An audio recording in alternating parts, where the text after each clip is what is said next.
morning, everybody, whether you're on the East Coast, West Coast, or around the world. This is Coast to Coast. And, of course, we got McLovin. We got the Philly sports guy. How you doing, guys? I'm doing well. I'll let you answer first because I got a lot more to say.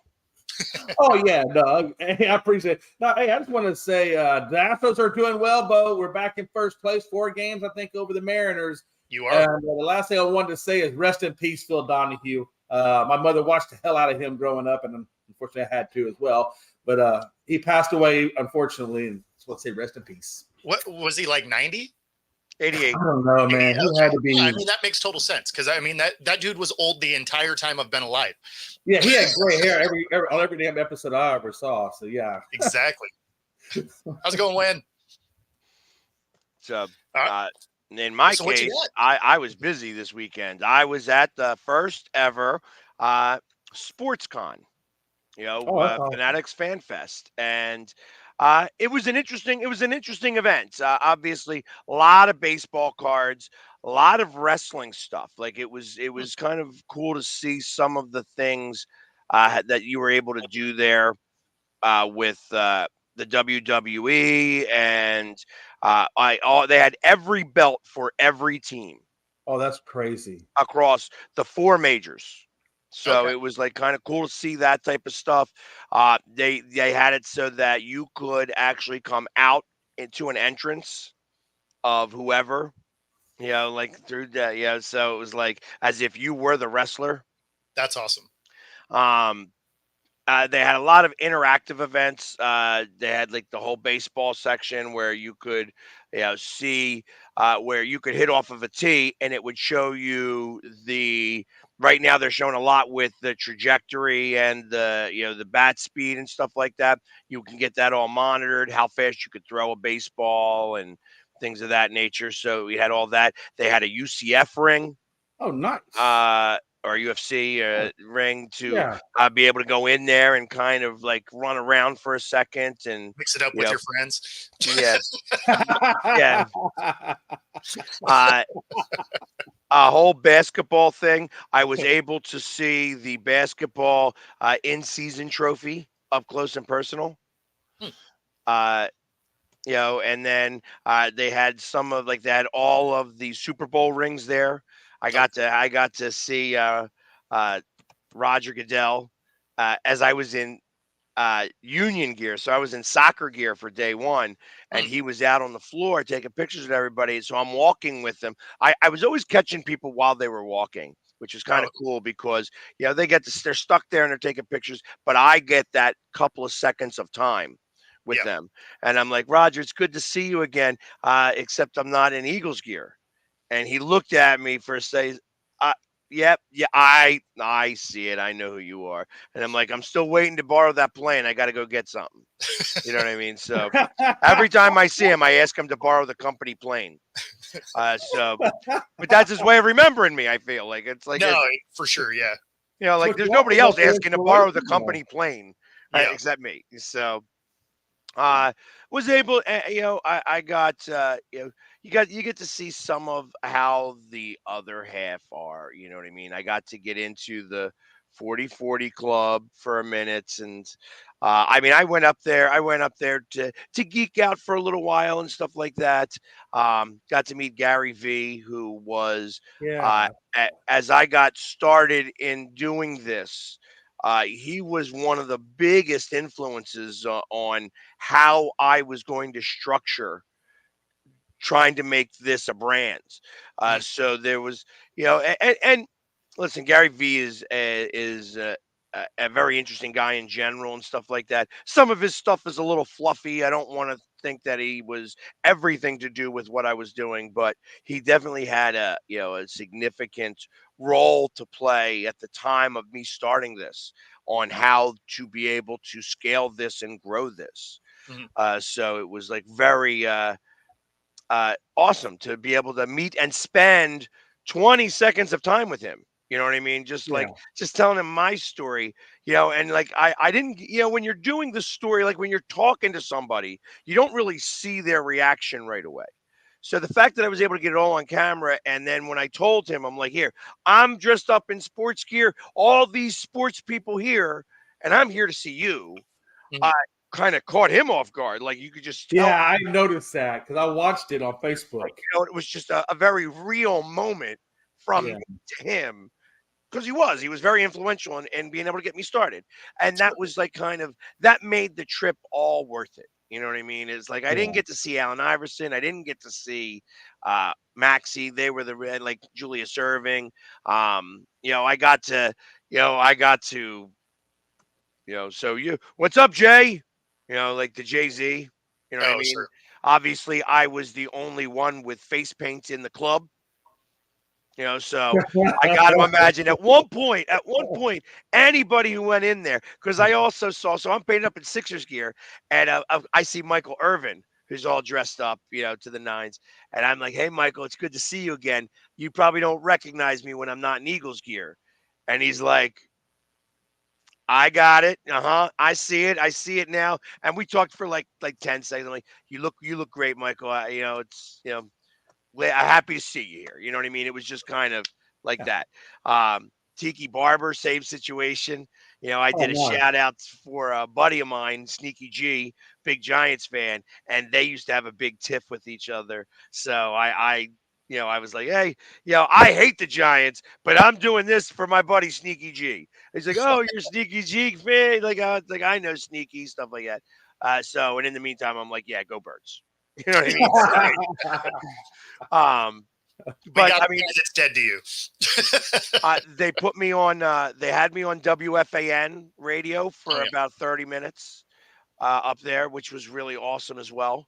My agent was there, and he was like, "Damn, that went so well. I'm surprised they're not offering you a job." Yeah. You know what I mean? It was just because it was a half hour. Obviously, I'm painted up, but I'm in Eagles gear. We're talking about all the sports. You just get my opinion real quick, and it was kind of awesome to be able to do that. But to have that ability, and I had to take every bit of about 5,000 pictures.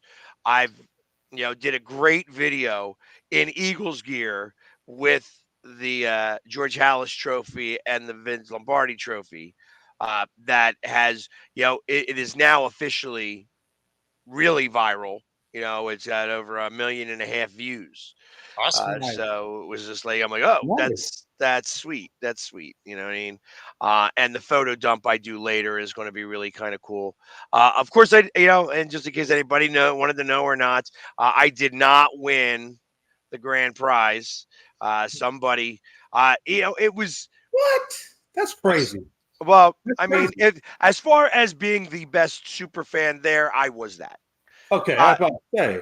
The most uniquely dressed, like this girl, it was like this wasn't a super fan. This was somebody who knew how to, make a Halloween costume.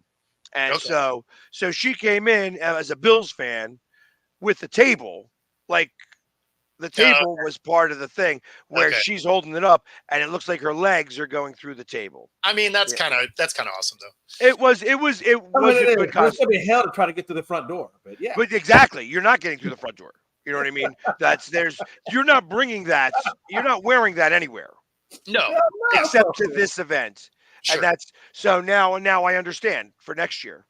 Yeah, next year, not only am I going to be the best super fan, but I'm going to, I'm going to let everybody know because nobody's going to watch this show anyways. I'm going to be, the guy who does his stuff and it looks like he's in a meeting and he has the green screen behind him. That's what I'm going to do, except I'm going to have a stadium behind me. Okay. That'll be elaborate. Either that or I'm going to wind up getting the Eagles wings. So that I can absolutely like open up the wings and be.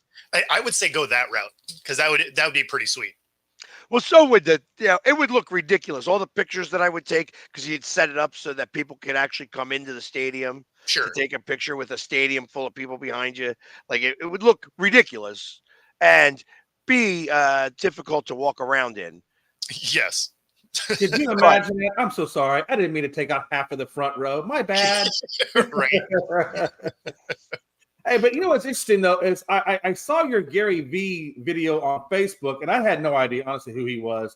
So I went and Googled him, and it was interesting. He's a very, like you say, he's an interesting guy. I like how he took his family's wine business, was it $3 million a year to like $60 million a year. Correct. I mean, that's crazy. And then of course all the social media, like you said, he has on YouTube and this, that, and the other.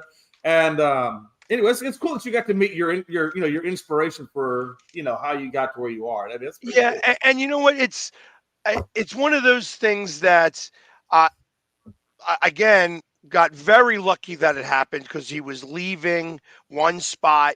I got him for 30 seconds. And at the end, you have the kids asking me to take the picture. Yeah. You know what I mean? Yeah. So it's like, it was kind of a culmination where I'm like, thank you for your time. Hey, absolutely. I'll take a picture with you guys. You know, I mean, it was just, he got to see a brief glimpse of what it is that I'm talking about. Because he's turned around and says, "Oh, can I take a picture?" And it's not with him. Yeah. You know, that they're asking me to take a picture, and that I made myself an icon. You know, and I'm saying this to him because everybody else tells me that. Like I don't, like I'm not an icon. I'm just a guy. I'm just a fan that everybody likes to follow, is what I think. You know what I mean? Sure. But it's like, hey, I've made myself a brand and an icon a little bit here, and I got this kid following who wants to take a picture with me. You know what I mean? And not you, which was really cool to That is have really that cool. moment of time, and be excited. I was just, like I said, I don't fanboy over anybody. But I got emotional after that. Like, it was like, hey, this is somebody who influenced the way I did things and have continued to do things. Yeah. And I finally got a moment to actually even tell him that he was even that influence. Because I hear that frequently from people, and you never quite understand. It actually does something to you when somebody tells you, hey, Right. I look up to you and you are influencing me on how I live my life. Mhm. And I get to do that to somebody, him, even of his stature. You know what I mean? He's been trying to buy the Jets forever. You know what I mean? So he's in the room with that type of money. Sure. You know what I mean? Yeah. So the fact that I even got to have that 30 seconds of time, I was blessed. And Bo, I just wanted to clarify when Philly Sports Guy said that, he said, "Hey, yo, Jay." He wasn't talking about Jay-Z. He's telling you that. He was really, "Hey, Jay McLovin." Come on, let's just cut the crap, okay? Well, it's because he wanted to know where you got your nails done. Yeah, exactly. So I lost a bet. I went out there and tried to play golf, and I got my ass beat pretty bad. I'm not gonna lie to you. We're becoming a Bears fan. And so the bet was, I told him, I don't play for money. He's like, "That's fine. Let's just do it for painting fingernails and embarrassment rights." And I'm like, "All right, I'm down for that." So he didn't say what color I had to do, so I did choose cowboy blue, or at least as close as cowboy blue as I could get. But yeah, so I lost a bet, and I'm a man of my word. If we bet, That looks more like cornflower blue. look, okay. Look, Mei Ling, her American name is Tammy. True story. Yeah, of course.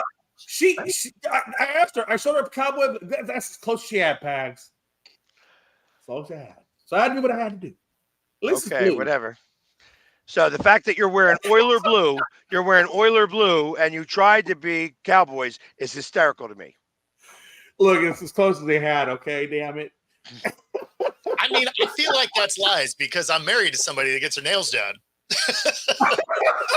Well, He went to the cheapest store he could. They only had 5 colors.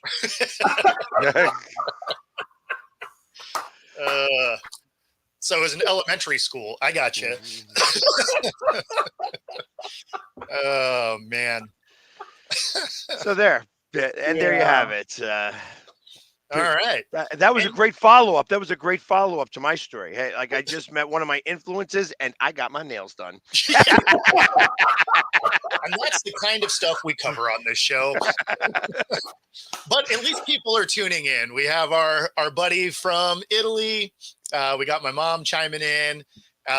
Chris, I'm not sure when I'm gonna get out there. I do imagine it'll be next season. I did see your post or your message to me that Seattle and the Mets will be playing at the Little League World Series. which seems like the right kind of competition for the Mariners. I feel like they can just squeak out a win over some little league kids. Maybe. So, there's that. Chad, thanks for jumping in as well. Yeah. So. Yeah, and the Mariners started off just really kind of hot, for Mariner baseball. I mean, and of course we were playing terrible. So was the Rangers. I really thought you guys were gonna, but no, typical Mariners fashion. Yeah. I mean, crazy. I tell you, you're saying that right now, and they're taking a very similar trajectory that the Phillies just took. So if it's pitching, which I suspect that's what the problem is over there, it's not the bats. The bats have been terrible all year long, so it's the pitching that started to decline a touch. That pitching is going to come back. So it was exactly the same thing that the Phillies just went through. Now, obviously, we just won 5 of our last 6, you know what I mean? And it's, or 5 of our last 7, really. And if they've been able to kind of turn it around, then you needed to against teams like the Marlins and Washington. But the bats came back a little bit, but also the pitching was better. Now, you could say that these teams weren't hitting, but the Marlins do have some hitters on the team. You know what I mean? They have guys that do hit 270, 280. But it's been the pitching that's gotten them in trouble, and that's why they get outpitched. So the Mariners, it's actually still been the bats. They've either hit a ton or just not at all. So they're either putting up double-digit runs or they're putting up 2. Right, but they're losing games. They're losing games where the other team is scoring 6 and 7 runs, and that's not been indicative of what Seattle baseball has been so far this year. Yeah, well, especially for whatever reason, the Tigers were just hitting the cover off the ball. Like I don't know what they were doing, but and unfortunately they played them in 2 series that were right next to each other. But yeah, I mean that was a rough go. They start their series with the Dodgers tonight in LA. So that's a little bit of a problem. But the biggest thing is we are getting closer to the end. So these games are really starting to matter. And, we're already 4 games back in our division. And we're, I believe, 5.5 back from the last wild card spot. So, I mean. Yeah, you're battling KC right now for that wild card. Yeah, well, and we're not even like next in line. Like we're a couple teams back from that last wild card spot. So they got some very real work to do. They also need some help to be able to climb their way back in, and they need Houston to not be on the 9 of 10 run that they're currently on. Right? Yeah. They need Houston to cool off because it doesn't look like a second team is coming out of our division the way everybody's playing. So it really does look like it's a win and you're in. It's interesting that you say that because obviously, as I look at the schedule moving forward for us, we have 3 games with Atlanta. Then we have 3 games with Kansas City. Sure. Then we have Houston at home and Philly. But you guys are sitting in a spot where you are, again, the best team in baseball, as opposed to us where we're on the outside looking in. No, that's kind of what I'm getting at. Like you might get some help here recently in the next little bit. So you have to, like you're going up against the Dodgers, which is a tough out, but very beatable. They are very beatable. Yeah. The Dodgers have a very similar problem to the Phillies is that good pitching beats them. If you could pitch well against them, then you can beat them. And I think we play you guys again, Bo. Don't we play you guys like around August, like the last part of August? I think we played. Do we have one more series with you guys? Yeah, we play you. I believe it's our 3rd to last series of the year. Yeah, because we still have one more meeting with you, and I don't know if it's 3 or 4 games, but I think it's a 3-game. I think it's a 3-game set, But you know what's interesting to me, though? If you look at the Astros, the way we've done it, Pags, what I like mostly about this team is we're doing it with a lot of rookies that we just brought up out of the minor leagues. La Profita, well, we traded him, obviously, to get Kikuchi, but you had him, and then you had King, Brian King, Taylor Scott. That new guy on first base, DeCenzo, and then they brought this other kid. I haven't even seen this It's not kid the brain. on It's not first the base. guys you called up. That's not what's doing it. It's your pitching. Your pitching Oh, found yeah, it. that's what I'm saying. Yeah, Taylor Scott's a pitcher, so he's pitching well. Kyle Ford is pitching well.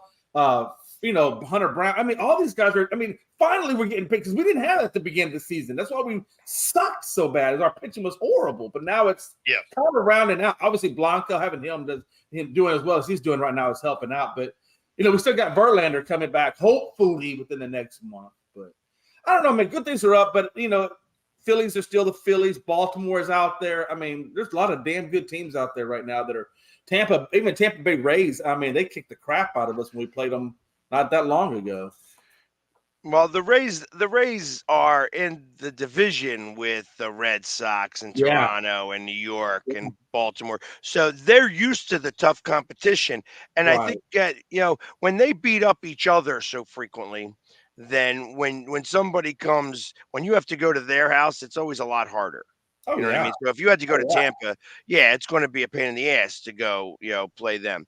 When you play them at home, it's a little different because they're on the road, obviously, and it's one of the farthest trips to make. I mean, I think the farthest trip in baseball is Seattle to Miami, followed shortly by Tampa. Right. You know what I mean? It's just a long trip to make. So. It's like it's going to be like that always when you're the home team.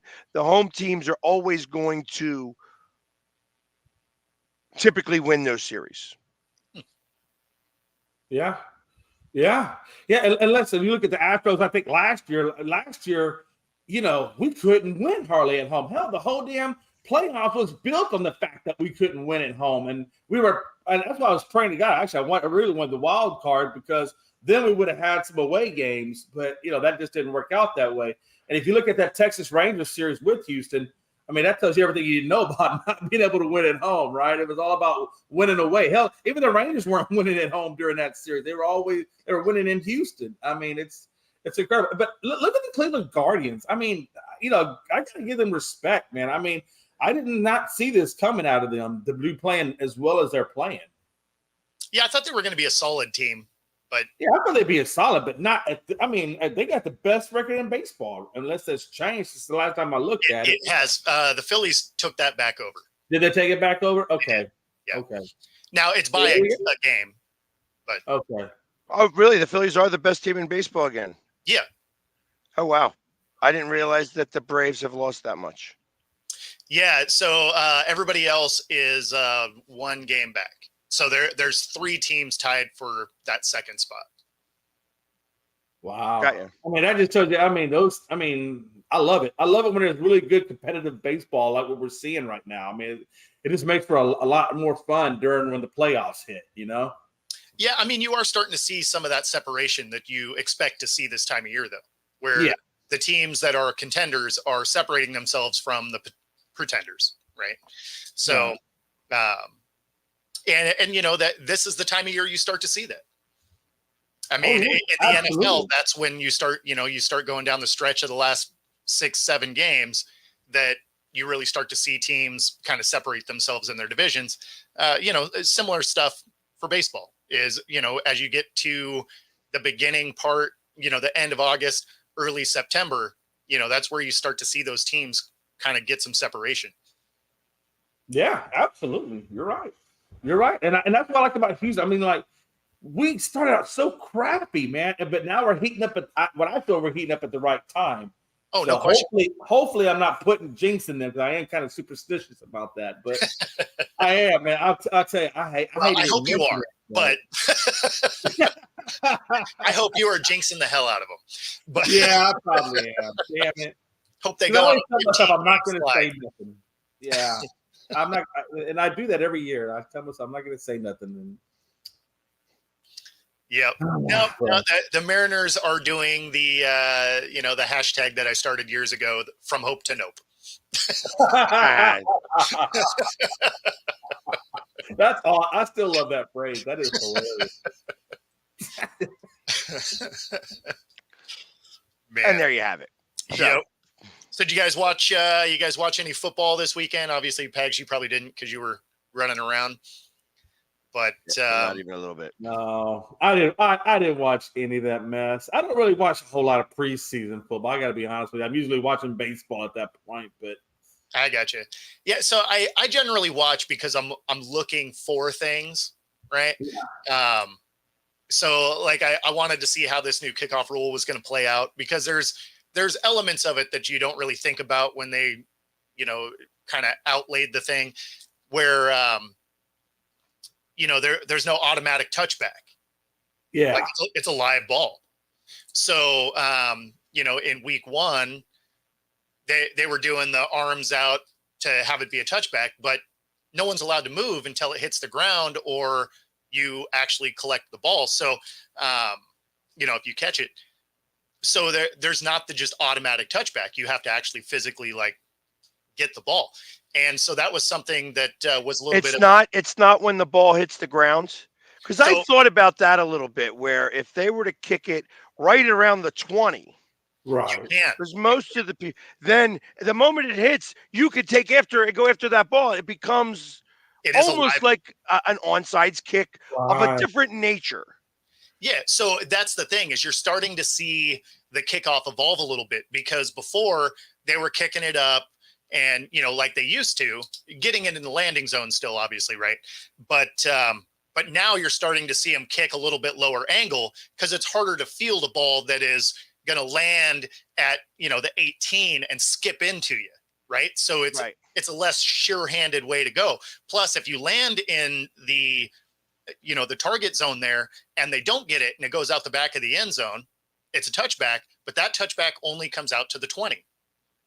So, it's changing the nature of how they're kicking off, which, obviously that was going to happen, but there was confusion about that rule in week 1, and Kansas City, their guy, put his arms out and then, realized that it was still a live ball, went and put his knee in, but grabbed the ball from the outside. It was a safety.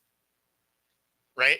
So there's elements of this that is going to be kind of cool to see evolve. So those were some of the things I've been looking for through watching the preseason, is just how they're going to attack some of these new rules, similar to the hip drop. I wanted to see how tightly they were going to cover that. Right. Because the way that they made it sound is they were really going to hammer on it, and it was going to make it really hard to tackle people from behind. Because if you're trying to tackle a guy like Derrick Henry and you're a corner, the hip drop is how you tackle him, because otherwise you're just along for the ride, dragging behind the guy, right? Yeah. So, but it looks like they're not really going to call it. It looks like it might more be on the NFL side after the fact, giving you fines and stuff like that. Because, I'm sure if it's a really bad one, they're going to throw the flag. But anything that's kind of close, they don't seem to be throwing the flag on it. So it looks more like it'll be a finable offense as opposed to a huge disruption to the game. And so that I like. And so the other thing, I was thinking about that a little bit. So if you were to grab somebody like that and you said, yeah, that's exactly it, you'd be holding on and just along for the ride until you were able to slip down to their feet and then clinch. Because that's really what you got to do at that point. You're trying to wrap them up. So if you wrap them up on their hips and you can't do it, ultimately, because to solve that, if you have them at the hips, all you got to do is alligator twist. Well, no, and that's what they're eliminating. So you can't do that anymore. Well, no, I thought that the rule kind of situated itself as, hey, if you have them by the hips, it can't be like a horse collar. No, that's kind of how I read the rule. No, so what it is say I'm coming in from an angle, right? I'm tracking you down, right? So if I grab your hips and I try and spin so that I collect your legs, taking you to the ground, that's the hip drop tackle, because the runner's feet end up getting caught underneath you, and it creates the potential for injuries. So, I'm about to say, that's definitely going to be some injuries. So that is you throwing your weight around to try and get them down, which is that's called a tackle, because the guy has, 50 pounds on you. So, but it was refreshing to see that they're not going crazy, penalizing that particular type of tackle. I think there's only been one this entire preseason that was flagged. I could be wrong. I didn't get to see every single game, obviously, but yeah, I mean, I think there was one that I know of, and outside of that, there were some that were questionable, and even the commentators are like, yeah, that might be something that the league will, send you a letter, right?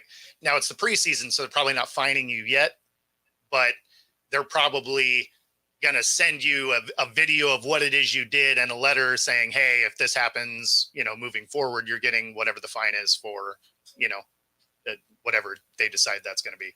Interesting. So I'm assuming the way they changed this whole kickoff thing to avoid, people just kicking it out of the end zone or whatever. Of course.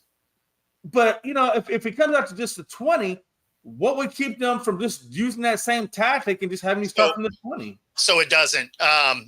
So if you kick it straight out of the back of the end zone, if it doesn't land in the target, it comes out to the 30. Oh. So there's a lot of rules to it. Okay. Similar, so if you were going to try and land it at the 18, right? But you come up short. If the ball hits before the 20, no matter where it hits, if it hits before the 20, the play is immediately dead. So you can't field it anymore. If it lands before the 20, plays over, comes out to the 40-yard line. So it would be the same as if you kick the kickoff out of bounds. Can't squib it is what you're saying. You can't squib at all. Yeah. So what happens? So let me ask this question then. Sure. Because this is maybe the one thing that they maybe didn't consider in the mix. You low line drive it. Yes. You're low line driving it, and it hits one of the defenders. So that would be a dead ball, right? It would because be just as if it hit under that. But if yeah, the guy reaches up and blocks it, now that's a dead ball. He loses it at the 40. You mean on the return team? Yeah. Well, yeah, because I mean, I would. No, in essence, you want to start doing that. Anything low line drive, you want to block because you're going to get it at the 40. Yeah, I mean, well, no, I guess in that scenario, it would be a live ball, right? Because it would be part of the return team. That's what I was thinking. It'd almost be like an onside kick where if it hits you, it's live. Yeah, well, I mean, you're not allowed to do on. Well, I mean, I think it would become that. I don't have a good answer for that. I don't know. Because I feel like that's part of the same rule that if it's low enough and they block it from hitting within the 20, because they're at the 30. Yeah. Well, that they get it at the 40. 35. Yeah, but I feel like you have. Isn't it? It's not 40 and 30. No. They're only 5 yards apart. So I thought this would have been a good question for Roger Goodell. So it's 40 and 35. Yeah. So because neither side gets to move until the ball is caught. Yeah. So way it's 35 and 30. No, it's the 40 and the 35. So there's 7 of them on the 35. Their foot has to be on the line. They can't move. And then there's 2 guys that are in the setup zone, so they call it, between the 30 and the 35. So 2 guys get a kind of beat just in that area. And then there's 2 return men that are in between the goal line and the 20. Right. So that's kind of what I'm getting at. Like, if I'm the 2 guys that are in that roaming zone and it's getting close to the 20, I'm blocking it. So I don't know that you're ever going to have that low of an angle because they're still kicking off from the 35. No, I mean, So for you to get the carry to be able to get it to land at the 20, I think you're still going to be too high in the air for anybody on that line to hit it. Maybe. I'm looking at it as it would have to be such a rocket. Well, but I'm looking at it like a soccer kick. Sure. A soccer kick's not necessarily going to be super high, but if you hit it hard enough, it's the travel destination because you have the low trajectory to be able to get it over people's heads and have it just fall a certain way. Because that's how I kind of look at it. Like at this point, you should almost kind of allow coffin kicks. I mean, you kind of do, but if it goes out of bounds, then it's the 40. Now, I would have changed that rule. Like, hey, listen, now if you are able to kick it that it lands on the 1 yard line and goes out of bounds, Oh, you okay, but get it. so it has to be in the field of play to start. Absolutely. You can't Okay. just kick it out of bounds. If it Okay. kicks out of Right. bounds, then it's 40. But if Okay. it lands into that zone and then rolls out of bounds at the 1, you get it at the 1.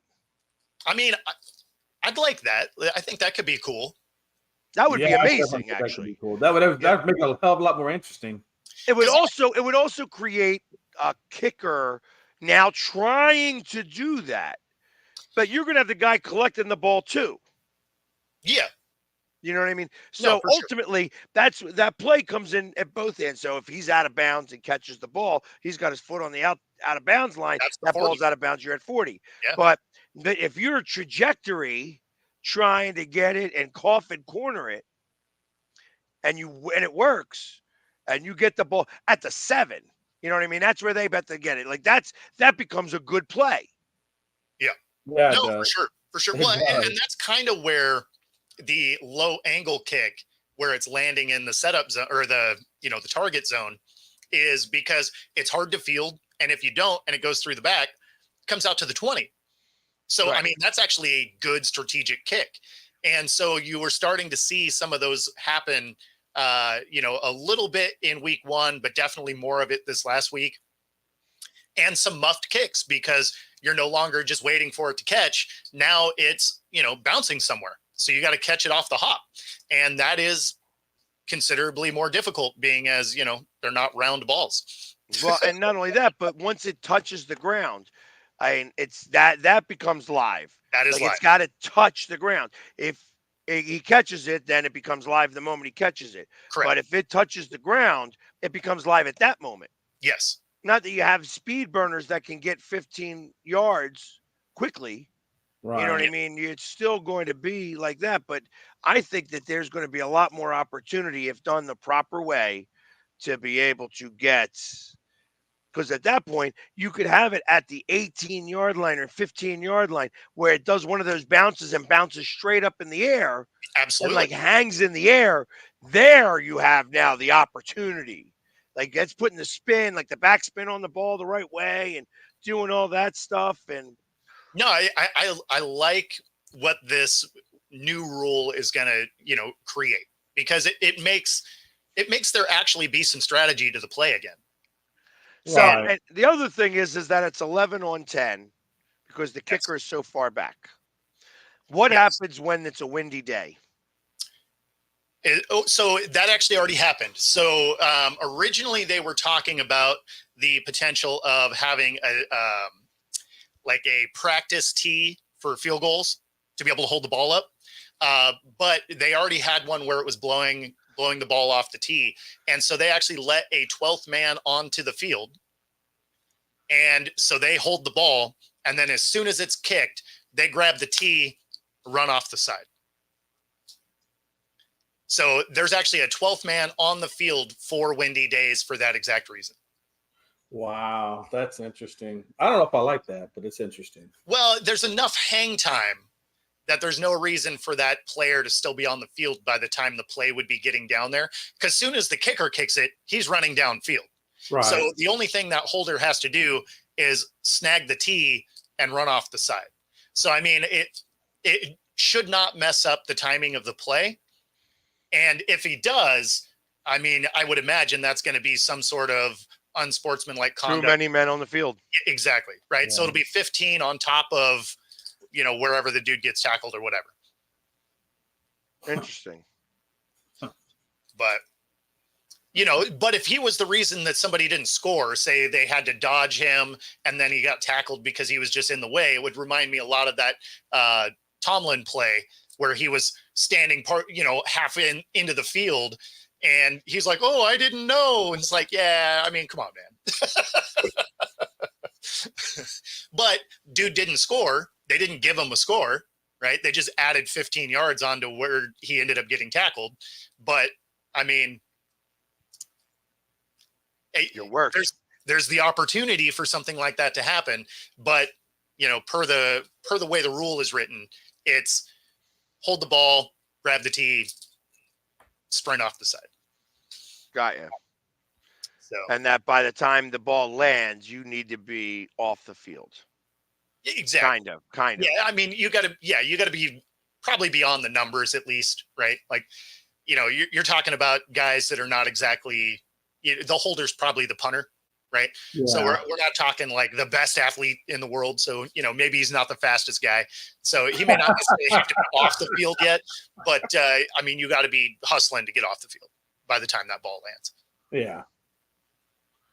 I mean, because in theory, then, again, me trying to utilize what it is that we're talking about, Sure. Is it possible that guy holding is the one that starts running down the field and the kicker runs off?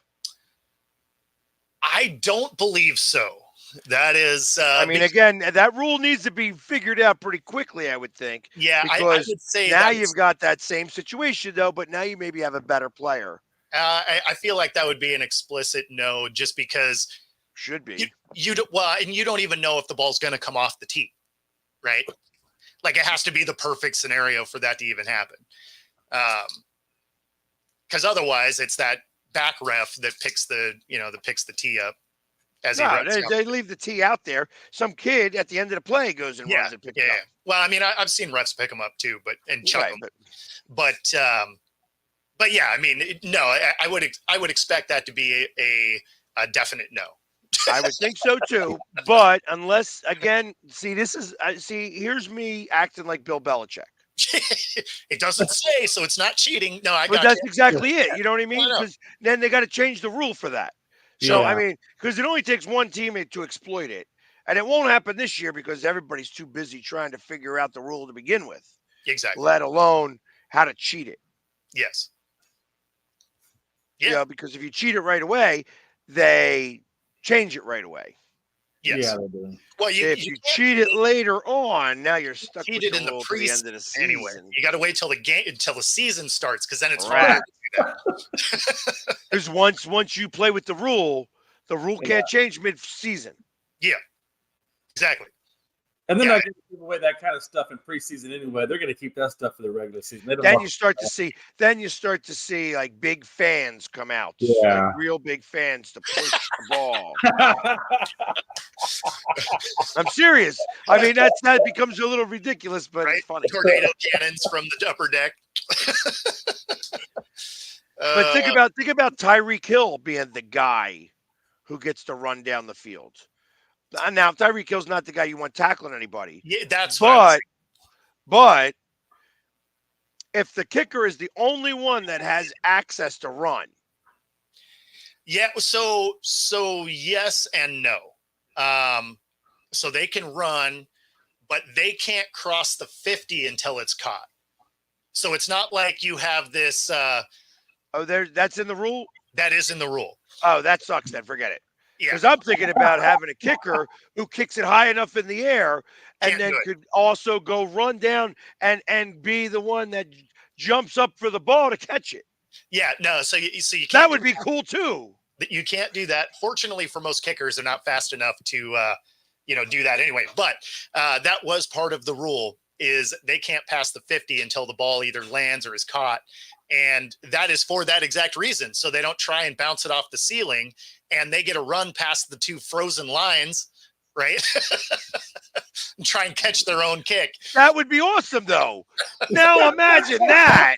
I mean, now imagine that being like listen, if you're going to make weirdo rules in the NFL, I'm going to try to change them. I'm going to try to take advantage. So I'm going to find the soccer kicker who can kick really far and high up in the air and run really fast. No, I'm with you, but yeah, that was one of them. As soon as the rule was put out, that was you don't get to just have a free runner. That you probably want your kicker doing that anyway, but most kickers aren't set up to go light someone up, right? Most of them are built like a Pat McAfee. Most of them are more like a Johnny Hecker. Right. What was his face? What was the face? Oh my God. from Tampa Bay.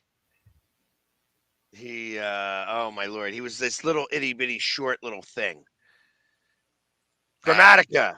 Oh, Martin Grammatica. yeah. Oh, I remember that dude. Yeah. Imagine him going down and trying to like hit somebody. He tried to tackle somebody one time, I think, and couldn't play football again. The guy weighed like 120 pounds, soaking wet with all the pads on. You know what I mean? Yeah. And still wasn't able to, And then I think, like I said, I think he wound up just about getting killed. It was like grown men running over a child that they didn't see. Yeah, well, and that's most kickers. Let's be honest, right? Like they're not. I would just lay down and hope that I just trip up the guy. I'm not even gonna try to tag him. I'm just gonna try to trip him up. Yeah, I'll probably get fined, but I don't care. Well, no, it's like it would be funny when you go and try to block him, like you're a linebacker and you're just light him up, boom! watch him fly in the air backwards. Ah! All of a sudden, you give him that basketball move. Oh, too little. Swoosh! Get in the gym, son. But yeah, so I mean, those are the things that I'm watching for during the preseason, because obviously you're not seeing, your starters for the most part. If you are, like, if you're a Giants fan and you're seeing your starters, you're already crying about the season. Like they got to see Wilson and Fields, and they put up 3 points. I think like it was bad. Oh, that was Pittsburgh. I'm talking about the Giants. The Giants, Daniel Jones in his first pass, pick six. Third pass, pick. Makes you feel good about the season. I mean, it just means that he's in mid-season form. Exactly. The ACL isn't bothering him at all. No, but going back to Pittsburgh though, I have not heard of anything really flashy about Fields or Russell Wilson in this preseason. No. What is your expectation? It really hasn't looked good. Yeah. Like they lost. They put up 3 points, and the defense played fine, right? The Bills only put up, I think, 9, right? But Fields and Wilson both played, and it didn't look good. It didn't look quite as bad as Danny Dimes throwing touchdowns to the wrong team, but it was not great. And everybody I talk to, that's always the thing with Fields. Well, he had a terrible offensive line. He's running for his life. If he had a great offensive line, he'd be a better quarterback. Well, I think Pittsburgh really kind of exposes that Fields just wasn't the guy. Well, but if he's not able to perform, you know what I mean? Yeah, but I mean, at the same time, it's not like Wilson was performing either. No, of course not. And Wilson was used to playing without an offensive line because Seattle didn't like to have one of those. Yeah. Well, I mean, it'll be interesting to see how that team comes together. I'll be interested to see how the Broncos actually look in regular season play with Bo Nix. Yeah, I want to see. Well, and that's the thing. Everybody's raving about Caleb Williams over in Chicago. So, I mean, yeah, of course it's preseason, right? I mean, that's the thing. Right. And he hasn't played a snap, right? He didn't get in the other game, right? Williams? No. He did play. Yeah. Yeah. I mean, I don't know. Yeah, I mean, he ran one in. I know he ran one in for a touchdown. I did see that one. I saw the highlight on that one, but the Packers looked terrible. They had a safety as their only points. Damn. So far. This week. Now, none of their starters played. Yeah, they didn't get shut out. Exactly. But yeah, Bo Nix. The Eagles never win preseason games, and we've won 2. Makes me scared for the season, actually. Yeah. But actually, the truth of the matter is that the last time that we went undefeated, I think in a preseason, we wound up going to the Super Bowl. So, I mean, I'd say lean into it then. A little bit. I mean, I guess since we're talking about the Eagles, might as well touch on Brad's here. There we go.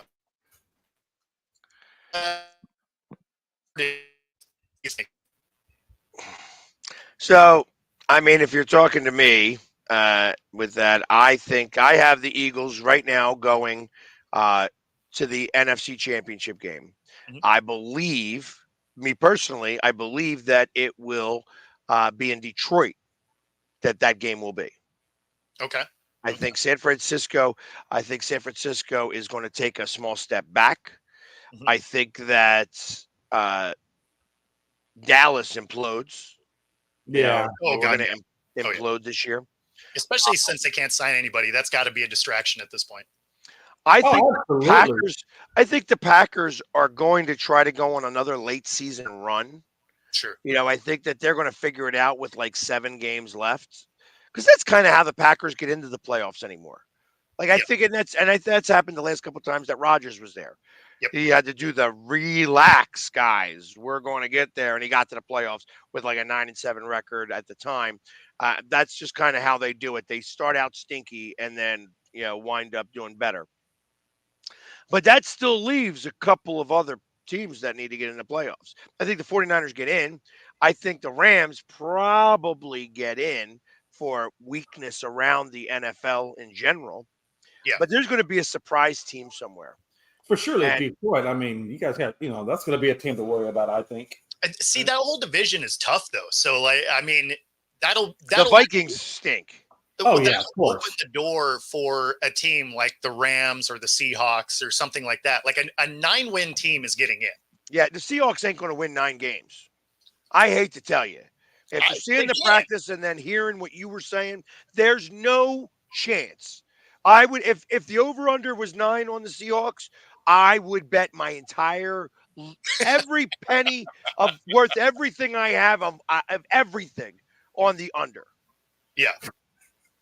I mean, and that's what I can tell you. Like, I can't make that bet on the Cowboys imploding because they surprised me last year. I think they're still a 9-win team. The Cowboys. I don't know. From what I've seen, I have watched them a little bit in the preseason, and they do have some young guys. Now, granted, it's preseason, so I try to keep that in perspective. But they have some young guys over there at the wide receiver spots that they're looking really good in preseason, and we'll see how that translates. I don't think implode, but I don't think they're gonna have. Their playoff hopes to me are gonna be rough. The thing for Philly, what I'm looking for most out of Philly is, did they get all that crap resolved from last season, and did they have a clear number one locker room, and then number two, can Jalen Hurts get on the same page as Sirianni and so forth and company, and maybe their the offensive coordinator Kellen Moore can do that, but they certainly weren't on the same page recently. Him and the head coach. Yeah, they might have sounded like great points, but I can't take you seriously when I see your blue nails. I know, right? But you're right. There's going to be questions that have to get answered, obviously, by the Eagles. I mean, you can't just assume that everything is going to be okay, and you can't even make that assumption going 11 games in. We were 10-1 last year. You know what I mean? So those are definitely things that are going to wind up coming up. But if they win games like they won games last year, that's not going to be good enough. You know what I mean? They're going to have to show dominance here.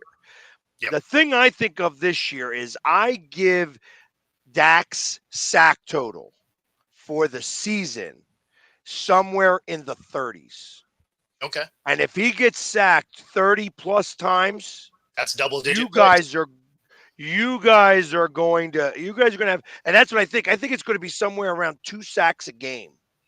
And those are going to be monster numbers against you guys. You guys haven't let up 30-some sacks in a season. So I think that's going to be a monster difference. And if that happens, I expect that you guys are not going to be 9 wins. It's going to be somewhere in the 7 category. Yeah, if it goes that far south, then sure, because now you're looking at Dak throwing 15 picks.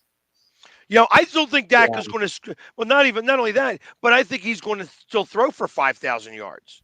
He'll have those 30 sacks and throw for 5,000 yards, but it's going to be all like, that garbage time stuff that he gets like 90 yards and 90 yards. Like he'll score 14 points and the team still loses by 20. No, exactly. Well, and that's why I say, like, if he's getting pressured like that, that's where you see those turnover numbers pop back up, and all of a sudden his touchdown to interception rate isn't what it was last year. Now, I mean, it was, and it was one of the better last year than it's been in his career. I expected him to be way worse than he was last year anyway. Right. And it is because honestly, they don't really have a true running game anymore. I mean, Zeke, he's done in my opinion. So who do they really have to run? Deuce Vaughn? I mean, they have no real running game, so they're going to target heavily on the pass. You got to imagine. Sure. Right. And the fact that CD hasn't been there yet is just going to mess up Oh, timing. that's even a whole nother issue. All right, real quick. I mean, because we could talk about the Cowboys tomorrow as well. Yeah. I am the reigning champion for my fantasy football league, and we're getting closer to that time. This year, I got in the lottery, the 10th pick in the draft in a 10-pick league. Okay. With the 10th and 11th pick, figuring that everybody who's going to be worthwhile before that is going to be off the board. Okay. Who do you go with? And what position are you going with? Figuring that I'm figuring that at this point, I'm going to be down to probably the second best tight end at the very least, fourth best receiver, fourth best running back, or really sixth best running back you could possibly be, and maybe second best quarterback. But I get 2 picks in a row. I gotta go. Since you got the back-to-back picks, I'm definitely gonna go running back, quarterback, because I feel like running backs are gonna be such a limited thing that you better get somebody out of that that's worth the damn. I feel like receivers, you can find those a dime a dozen, even sometimes in the free agency side of it. But I think those running backs, that's gonna be a lot slimmer pickings. And I'm damn sure gonna look for some handcuffs on like Saquon Barkley or Christian McCaffrey, because I know that they're always injury prone. And it's a half point per reception, but not per carry.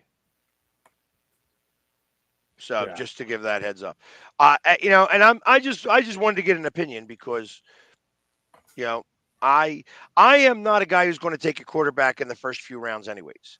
However, if he's going to be the main person for me to score points with, I got to consider that because I'm not going to have as strong a.